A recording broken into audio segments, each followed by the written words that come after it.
বহিষ্কার করা হয়েছে রুমিন পারহানাকে। দলীয় শৃঙ্খলা ভঙ্গের অভিযোগে দলের সকল পদ থেকে বহিষ্কার করা হয়েছে ব্যারিস্টার রুমিন পারহানাকে। অপরাধ কি?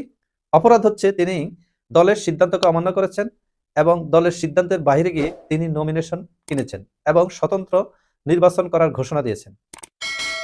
ব্রাহ্মণবাড়িয়া ২ আসনের এই রুমিন পারহানা ছিলেন বিএনপির আন্তর্জাতিক বিষয়ক সম্পাদক।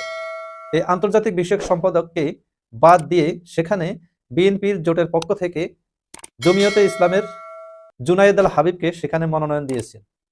সেই মনোনয়ন দেওয়ার কারণে রুমিন পারহানাকে সেখান থেকে মনোনয়ন দেননি, যার কারণে রুমিন পারহানা তখন ঘোষণা দিয়েছেন যে যদি আমাকে দলের পক্ষ থেকে নমিনেশন নাও দেওয়া হয় তাহলে আমি স্বতন্ত্র নির্বাচন করব। এদিকে দলের পক্ষ থেকেও বলা হয়েছে যদি কেউ দলের সিদ্ধান্ত অমান্য করে নির্বাচন করার চেষ্টা করে তাহলে তাকে দল থেকে বহিষ্কার করা হবে। সেই ঘটনাটি ঘটে গেল আজকে মঙ্গলবার সন্ধ্যায় দলের সিনিয়র যুগ্ম মহাসচিব রুহুল কবির রিজভির স্বাক্ষরিত একটি চিঠিতে। রুহুল কবির স্বাক্ষরিত চিঠিতে রুমিন পারহানাকে বহিষ্কার করার নির্দেশ দেওয়া হয়েছে।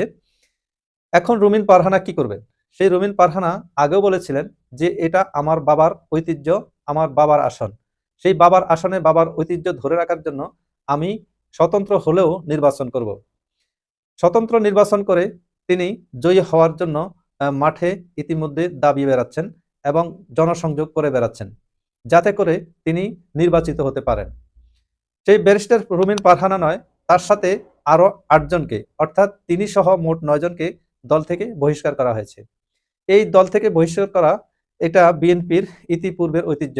যারা দলের সিদ্ধান্তকে অমান্য করে তাদেরকে বহিষ্কার করা হয়। তবে মজার বিষয় হচ্ছে একদিকে বহিষ্কার করা হলেও কিছুদিন পরে দেখা গেছে যে আবার তাদেরকে দলে ভিড়িয়ে নেওয়া হয়। এখন রুমিন পারহানার ব্যাপারও সেটি হতে পারে। যদি রুমিন পারহানা ওখান থেকে জয় হয়ে সংসদে আসতে পারেন তাহলে তাকে আবার দলে অবশ্যই টেনে নেওয়া হবে। কারণ হচ্ছে ইতিপূর্বে এই ধরনের ইতিহাস বিএনপির মধ্যে আছে।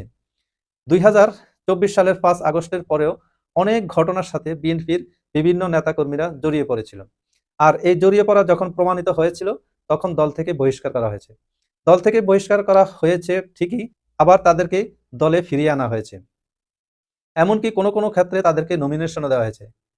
যেমন ফজলুর রহমান কথা বলা যায়, ফজলুর রহমানকে শৃঙ্খলা ভঙ্গের কারণে দল থেকে একবার বহিষ্কার করা হয়েছে।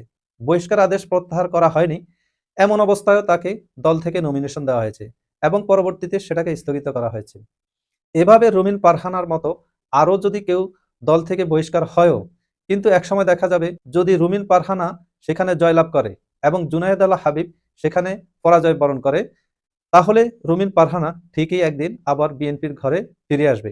তখন বলা হবে যে ঘরের মেয়ে ঘরে ফিরে এসেছে। ছেলে হলে বা পুরুষ হলে এটা বলা হতো যে ঘরের ছেলে ঘরে ফিরে এসেছে। ঠিক রুমিন পারহানার ব্যাপারে এই ঘটনাটি ঘটতে পারে আমার মনে হয়। তবে দেখা যাক ভবিষ্যতে কি হয়, আমরা তার অপেক্ষায় থাকব। তবে রুমিন পারহানা নিশ্চিত সে নির্বাচন করবে এবং স্বতন্ত্র প্রার্থী হয়ে সেখানে লড়বেন। ইতিমধ্যে তিনি ওখানে ব্যাপক গণহারে গণসংযোগ করেছেন এবং জনগণকে ভোট দেওয়ার আহ্বান জানিয়েছেন। আমরা এখন সেই অপেক্ষা করব পরবর্তীতে কি হয়। দর্শক, এ পর্যন্ত। আসসালামু আলাইকুম ওয়া রাহমাতুল্লাহি ওয়া বারাকাতুহু।